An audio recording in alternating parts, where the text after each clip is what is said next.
Hello నేను విశ్వేశ్వరరావు. ప్రధానమంత్రి నరేంద్ర మోడీ గారు ఇచ్చినటువంటి పిలుపు మేరకు భారతీయులు గోల్డ్ కొనడం తగ్గించేశారు. దీంతో దిగుమతులు తగ్గిపోయాయి, డిమాండ్ కూడా తగ్గిపోయింది.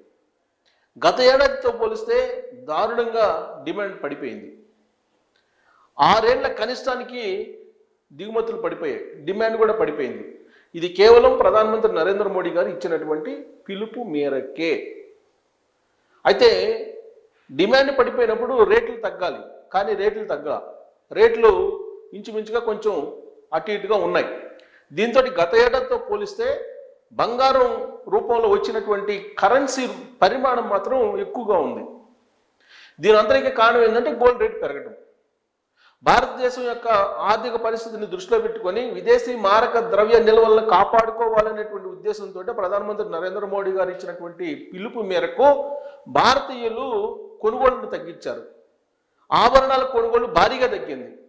కానీ పెట్టుబడుల కోసం బంగారాన్ని కొనుగోలు చేసేటువంటి వాళ్ళు మాత్రం పెద్దగా తగ్గలేదు. ఆ కారణం చేతనే కొంతమేరకైనా డిమాండ్ ఉంది, అదర్వైజ్ అది కూడా తగ్గి ఉండేటువంటిది.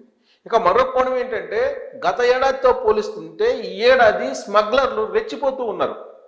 ఎప్పుడైతే ప్రధానమంత్రి నరేంద్ర మోడీ గారు దిగుమతి సుంకాన్ని బంగారం మీద 6 నుంచి 15% చేశారో అప్పటి నుంచి స్మగ్లర్లు ఎక్కువగా రెచ్చిపోతూ ఉన్నారు. గత ఏడాది కంటే కూడా ఈ ఏడాది స్మగ్లర్లు తీసుకొచ్చినటువంటి బంగారం ఎక్కువ అని చెప్పి తాజా నివేదికలో తేలుతుంది. ప్రత్యేకించి దుబాయ్, సింగపూర్, థాయిలాండ్ ఈ దేశాల నుంచి బంగారాన్ని ఇండియాకి స్మగ్లింగ్ రూపంలో తీసుకొస్తూ ఉన్నారు. అందుకే ఇప్పుడు ప్రపంచ స్వర్ణ మండలి ఏం చెప్తుందనంటే దిగుమతి సుంకాన్ని మళ్ళీ సవరించండి, బంగారం దిగుమతి కాకపోయినప్పటికీ స్మగ్లింగ్ రూపంలో వచ్చేస్తుంది దొంగతనంగా, కాబట్టి భారత ప్రభుత్వం పునరాలోచన చేయాలి అనేది ప్రపంచ స్వర్ణ మండలి చేస్తున్నటువంటి డిమాండ్. వాళ్ళు తాజాగా విడుదల చేసినటువంటి నివేదిక ప్రకారం 6 ఏళ్ల కనిష్టానికి డిమాండ్ తగ్గిపోయింది, దిగుమతులు కూడా తగ్గిపోయాయి. కానీ ఇప్పటికి కూడా పసిడి మీద, బంగారం మీద పెట్టుబడులు పెట్టేటువంటి వాళ్ళు ఉన్నారు. దానికి కారణం ఏంటంటే సురక్షితమైనటువంటి పెట్టుబడి బంగారం అనేటువంటిది ఒక అభిప్రాయం ఉంది. దానికి తోడు సంస్కరణలు 4వ తరం సందర్భంగా డబ్బున్న వాళ్ళ దగ్గరే మరింత డబ్బు పోగవుతుంది. ధనవంతులు కుబేర్లు అయిపోతూ ఉన్నారు, పేదవాడు నిరుపేద అవుతున్నాడు, మధ్యతరగతి పేదవాడు అయిపోతున్నాడు. అందుకే ఈ మధ్య వచ్చినటువంటి ప్రపంచ కుబేర్ల జాబితాలో మన వాళ్ళ సంఖ్య పెరిగింది. అంతేకాదు తాజాగా వచ్చినటువంటి దాంట్లో 3000 మంది దగ్గర, కేవలం 3000 మంది దగ్గరే భారత జాతీయోత్పత్తిలో 30% వాటా కేవలం 3000 మంది కలిగి ఉన్నారు. మిగతా 70% సంపద అది భారతదేశంలో ఉండేటువంటి 138 కోట్ల మంది పంచుకోవాల్సి వస్తుంది. కేవలం 3000 మంది దగ్గరే 30% ఉంది. అంటే ₹1 ఉంటే భారతదేశం దగ్గర ఆ రూపాయల 30 పైసల్ని కేవలం 3 పంచుకుంటున్నారు. మిగతా 97 మంది మిగిలినటువంటి 70 పైసల్ని పంచుకోవాల్సి వస్తుంది. ఇది అందరికి అర్థమయ్యే రూపంలో చెప్పాలి అని అంటే కేవలం కొంతమంది దగ్గరే పోగుపడుతుంది. ఆ అమౌంట్ ఏం చేస్తున్నారు, బ్లాక్లో బంగారం మీద పెట్టుబడులు పెడుతున్నారు. ఇప్పుడు ఉదాహరణకు లిక్కర్ స్కామ్ ఆంధ్రప్రదేశ్ తీసుకోండి. ఆ లిక్కర్ రూపంలో సంపాదించినటువంటి బ్లాక్ మనీని గోల్డ్ కోసం పంపించి గోల్డ్ని కొనుగోలు చేశారు. బాంబే బులియన్ మార్కెట్కి వెళ్ళారు, అలాగే ప్రపంచ స్వర్ణ మండలిలో ఉండేటువంటి వాళ్ళని అప్రోచ్ అయ్యారు, బంగారాన్ని భారీగా కొనుగోలు చేసి ఫామ్ హౌస్లో డంపుల రూపంలో పెట్టున్నారు. అందుకే గత 2-3 ఏళ్ల నుంచి బంగారం రేటు విపరీతంగా పెరిగింది. అటు తెలంగాణలో కానీ ఆంధ్రప్రదేశ్లో కానీ ఎన్ని లక్షల కోట్ల రూపాయల ప్రజా సంపద పక్కదోవ పట్టింది. అది సంస్కరణ రూపంలో కుబేర్లు దోచేసుకున్నారా, లేదంటే పాలకులు అవినీతి పరమైనటువంటి వాళ్ళు దోచేసుకున్నారా, లేదంటే అవినీతి పరులైనటువంటి ఉద్యోగులు పీల్చి పిప్పి చేసి సమాజాన్ని దోచేసుకున్నారా? ఎవరైతే ఏమి వాళ్ళు దోచుకున్నటువంటి సంపదలో ఎక్కువ భాగం బంగారం మీద ఇన్వెస్ట్ చేస్తున్నారు. దానికి కారణం ఏంటంటే భారత ప్రభుత్వం నరేంద్ర మోడీ గారు ఎప్పుడు నోట్ల రద్దు అంటారో తెలియదు. ఆ నోట్ల రద్దు ప్రకటించిన వెంటనే మళ్ళీ నోట్లు తీసుకొని మార్చుకోవాలి. అది మార్చాలంటే బ్యాంకులకు లేకపోతే ఇంకొకరు కమిషన్ రూపంలో 10%, 20% ఇవ్వాల్సి వస్తుంది. ఈ గొడవ అంతా ఎందుకని బంగారాన్ని కొనుగోలు చేసి సురక్షితంగా ఇళ్లల్లో పెట్టుకున్నారు, ఫామ్ హౌస్లో పెట్టుకున్నారు, లాకర్లో దాచుకున్నారు. ఇప్పుడు ఆగస్ట్ నుంచి గోల్డ్ మానిటైజేషన్ స్కీమ్ వస్తుంది. దాన్ని మొత్తాన్ని తీసి బ్యాంకుల్లో డిపాజిట్ చేస్తారు. ఎందుకంటే వితౌట్ ట్యాక్స్ ఇప్పుడు గోల్డ్ మానిటైజేషన్ స్కీమ్ వస్తుంది, రేట్ ఆఫ్ ఇంట్రెస్ట్ వస్తుంది. ఇప్పుడు ఈ బంగారాన్ని ఎక్కడ తీసుకొచ్చావని చెప్పి అడగరు. మీరు బంగారం బ్యాంకులో తీసుకెళ్తే ఆ బంగారం పెట్టుకొని ఆ బంగారానికి తగినటువంటి వాల్యూ డిపాజిట్ చేస్తారు. సంవత్సరం, 3 సంవత్సరాలు, 5 సంవత్సరాలు. కాబట్టి long term, short term, mid term ఇలా పెట్టేసి ఆ డిపాజిట్ రూపంలో అమౌంట్కి ఎంత వస్తుందో అంత ఇస్తారు. ఇదంతా కూడా భారతీయుల దగ్గర ఉన్నటువంటి సుమారు 50,000 టన్నుల బంగారాన్ని ఆర్థిక వ్యవస్థలో తీసుకురావాలని నరేంద్ర మోడీ గారు ప్రయత్నం చేస్తూ ఉన్నారు. అది వర్కౌట్ కాలేదు. అందుకే ఇప్పుడు దాన్ని కొంచెం మార్చి మనీ ఇప్పుడు డిపాజిట్ చేసిన విధంగానే గోల్డ్ మానిటైజేషన్ స్కీమ్ తీసుకొస్తున్నారు. మరి అది కనుక వర్కౌట్ అయితే కొంతమేరకు భారత ఆర్థిక వ్యవస్థ కుదురుపడుతుంది. లేదంటే ఇప్పటికే డోల్ టర్మ్స్లో ఉంది. అంతర్జాతీయంగా యుద్ధాలు, ద్రవ్యోల్బణం పెరిగిపోవటం, అమెరికా అధ్యక్షుడు ట్రంప్ రోజుకు ఒక రకంగా ప్రకటనలు చేయటం, రెసిప్రోకల్ ట్యాక్స్ అంటూ, లేదు 100% ట్యాక్స్ అంటూ, ఇలా రకరకాలుగా భారతదేశ ఆర్థిక వ్యవస్థ మీద ఆయన ప్రభావం పడుతూ ఉంది. అందుకే నరేంద్ర మోడీ గారు చాలా చాకచక్యంగా భారతీయ మహిళలకు, భారతీయులకి మీరు బంగారం 1 సంవత్సరం పాటు కొనుగోలు చేయొద్దని చెప్పి పిలుపునిచ్చారు. ఆయన ఇచ్చినటువంటి పిలుపు మేరకు బంగారం కొనుగోళ్ళని ఆపేశారు. చాలా వరకు దాదాపుగా 60% కొనుగోలు, ఆభరణాల కొనుగోలు పడిపోయింది. 60% పడిపోయిందంటే భారతీయులు నరేంద్ర మోడీ గారి మీద ఎంత విశ్వాసం పెట్టుకున్నారో అందరికీ అర్థం కావాలి. మరి నరేంద్ర మోడీ గారు ఎందుకు చెప్తుంటారు? అంతర్జాతీయంగా పరిణామాలు ఆయనకు తెలుసు కాబట్టి ఆ విధమైనటువంటి ఒక స్టేట్మెంట్ను ఇచ్చారు. సికింద్రాబాద్ సభలోనే ఇచ్చారు, బంగారం కొనుగోలు చేయదు సంవత్సరం పాటని. అందుకే భారతీయ మహిళలు ఆయన చెప్పిన మేరకు కొనుగోలు ఆపేశారు. అందుకే ఇప్పుడు పసిడి దిగుమతి కూడా తగ్గిపోయింది. విదేశీ మారక ద్రవ్యాలను కాపాడుకోవటంలో నరేంద్ర మోడీ గారు ఇచ్చిన పిలుపు మేరకు భారతీయులు సహకరించారని చెప్పి తాజా నివేదిక చెప్తుంది. ఏంటి తాజా నివేదిక చూడండి. పసిడి డిమాండ్ సుంకాల పోటు 6 ఏళ్ల కనిష్టానికి పడిపోయింది గిరాకీ. అంటే 6 ఏళ్ల కనిష్టానికి అంటే 6 ఏళ్ల క్రితం ఎలా ఉందో అంత స్థాయిలో పడిపోయింది. భారత పసిడి డిమాండ్ జోరుకు బ్రేక్ పడింది. ఈ ఏడాది జూన్తో ముగిసినటువంటి 2వ త్రైమాసికంలో దేశంలో పసిడి డిమాండ్ 131.4 టన్నులకు పడిపోయినట్టు ప్రపంచ స్వర్ణ మండలి వెల్లడించింది. గత 6 ఏళ్లలో పసిడి డిమాండ్ ఎన్నడూ ఇంత కనిష్ట స్థాయికి పడిపోలేదు. గత ఏడాది జూన్ త్రైమాసికంతో పోల్చిన డిమాండ్ పరిమాణం 6% పడిపోయింది.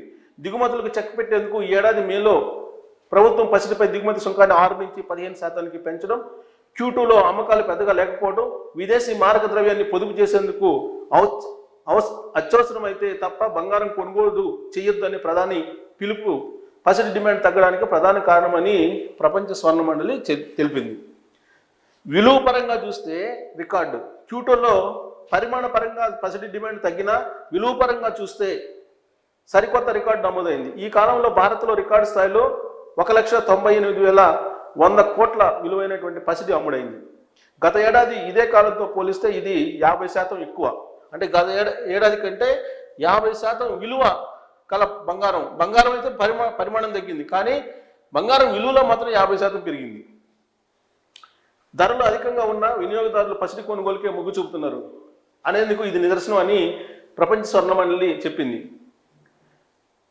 ఇక పరిస్థితులు ఎలా ఉన్నా ఈ ఏడాది భారత పసిడి డిమాండ్ 650 నుంచి 750 టన్నుల వరకు ఉండొచ్చని అంచనా.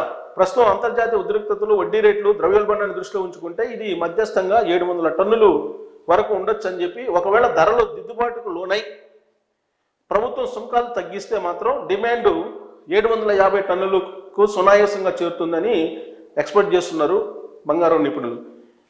స్మగ్లింగ్ పెరిగిందని చెప్పి అన్నారు. పసిడి దిగుమతి సుంకాలు పెంచడంతో స్మగ్లర్లు రెచ్చిపోతున్నారు. ఒక్కో ట్రిప్కి దాదాపు 18% లాభం ఉండడంతో ఏదోలా అధికారులు కళ్ళు కప్పి దుబాయ్, సింగపూర్, థాయిలాండ్ దేశాల నుంచి బంగారాన్ని భారత్కు తరలిస్తున్నట్లు స్వర్ణ మండలి తెలిపింది. ఈ ఏడాది మే 13 నుంచి జూన్ నెలాఖరు వరకు స్మగ్లర్ల నుంచి 160.91 అంటే 161 కేజీల బంగారం స్వాధీనం చేసుకోవడమే ఇందుకు ఉదాహరణ. గత ఏడాది ఇదే కాలంలో స్వాధీనం చేసుకున్న 86.16 అంటే 86 కిలోలతో పోలిస్తే ఇది దాదాపు రెట్టింపు. పసిడి మార్కెట్కు స్మగ్లింగ్ పెద్ద దెబ్బ. పెరుగుతున్నటువంటి ఈ స్మగ్లింగ్ పై ఇప్పటికే వార్తలు ఉన్నాయి. వచ్చే త్రైమాసికంలో దీనిపై మరింత దృష్టి పెడతామని చెప్పి సంజయ్ జైన్ చెప్తూ ఉన్నారు. సో జ్యువెలరీ డిమాండ్కు బ్రేక్. సాధారణంగా జ్యువెలరీ డిమాండ్ ఉండాలి, కానీ పడిపోయింది. జూన్ త్రైమాసికంలో దేశంలో నగల డిమాండ్కు బ్రేక్ పడింది. గత ఏడాది జూన్ త్రైమాసికంలో నగల కోసం 88.8 టన్నుల పసిడి ఉపయోగించారు. అదే ఈసారి జూన్లో 15% పడిపోయింది. అంటే 75 టన్నులు మాత్రమే ఉపయోగించారు. అంటే గత ఏడాది కంటే 10 టన్నులు తగ్గింది ఆభరణాల కోసం. నిరాశాజనకమైనటువంటి సీజను, ప్రధాని పిలుపు, దిగుమతి సుంకాల పెంపు ఇందుకు ప్రధాన కారణం. నేను ఇందానే చెప్పాను, ఆభరణాలు కొనుగోలు చేసేటువంటి వాళ్ళు భారీగా తగ్గారు. బంగారం మీద ఇన్వెస్ట్ చేసేటువంటి వాళ్ళు పెరిగారు. ఎందుకు పెరిగారంటే అవినీతి పరులైనటువంటి వాళ్ళు కొంతమంది ఇన్వెస్ట్ చేస్తున్నారు. నగల కోసం బంగారం కొనడం తగ్గినా పెట్టుబడుల లాభాల కోసం పసిడి కొనడం మాత్రం తగ్గలేదు. ఇది ఇంపార్టెంట్ పాయింట్. జూన్ త్రైమాసికంలోనూ ఇందుకోసం 50.3 టన్నుల బంగారం కొనుగోలు చేశారు. గత ఏడాది ఇదే కాలంలో పోలిస్తే ఇది 9% ఎక్కువ. ఇదే సమయంలో మన దేశంలోని గోల్డ్ ఈటీఎఫ్లు 4.2 టన్నుల నికర పసిడి పెట్టుబడులు ఆకర్షించాయి. ఈ ఏడాది రెండో అర్ధభాగంలో పండుగలు, పెళ్లిళ్ళు సీజన్ ఉండటంతో డిమాండ్ మరింత పెరుగుతుందని భావిస్తున్నారు. ప్రభుత్వ దిగుమతి సుంకాలు పెంచడంతో జూన్ త్రైమాసికంలో పసిడి దిగుమతులకు బ్రేక్ పడింది. ఈ త్రైమాసికంలో పసిడి దిగుమతులు 98.1 టన్నులు మించలేదు. గత ఏడాది ఇదే కాలంతో పోలిస్తే ఇది 23% తక్కువ. ఇదే సమయంలో దిగుమతి చేసుకునే ఔన్స్ పసిడి సగటు ధర మాత్రం $3,280 నుంచి $4,506 చేరింది. ఇదే సమయంలో భారత్లోను 10 గ్రాముల మేలిం బంగారం ధర 94,875 నుంచి 1,50,744 చేరిందని ప్రపంచ స్వర్ణ మండలి చెప్తుంది. సో ప్రపంచ స్వర్ణ మండలి ఏం చెప్పినా కానీ సాధారణంగా బంగారం రేటు ఎప్పుడు పెరుగుతుంది? రూపాయి విలువ తగ్గినప్పుడు బంగారం రేటు పెరుగుతుంది. ఇది సహజంగా ఎవరైనా విశ్లేషించేటువంటి మార్కెట్ ధర. ఇప్పుడు గత 2 రోజుల నుంచి రూపాయి బలపడుతుంది ఎంతో కొంత. ఇప్పుడు 95.75 పైసలు ఉంది. అంతకుముందు 96కి వెళ్ళిపోయింది కూడా. అది కాస్త 95కి వచ్చింది. అంటే రూపాయి బలపడుతుంది. అంటే బంగారం ఏం కావాలి? తగ్గాలి. కానీ నిన్న మొన్న ఏమైంది? స్వల్పంగా పెరిగింది. ఇక్కడే బంగారం మార్కెట్లో మాయాజాలం.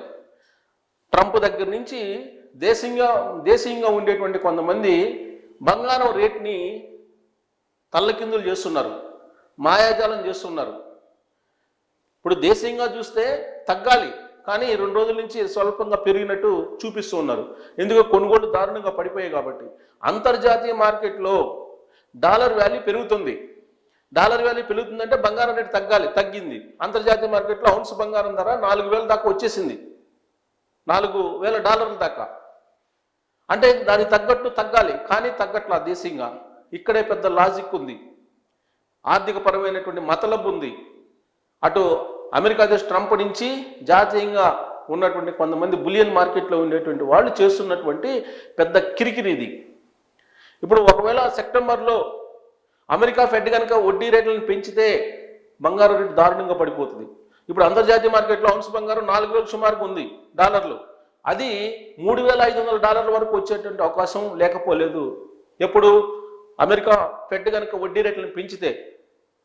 అదే జరిగితే బంగారం 90,000కి రాక తప్పదు తులము అనేది జాతీయ స్థాయిలో ఉండేటువంటి విశ్లేషకులు చెప్తున్నటువంటి మాట.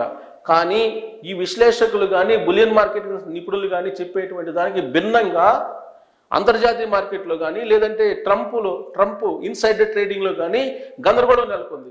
ఈ క్రమంలో ఏది కూడా అంచనాకి రాలేకపోతున్నాము. అందుకే కనకం కథం అంటే తగ్గింది డిమాండ్.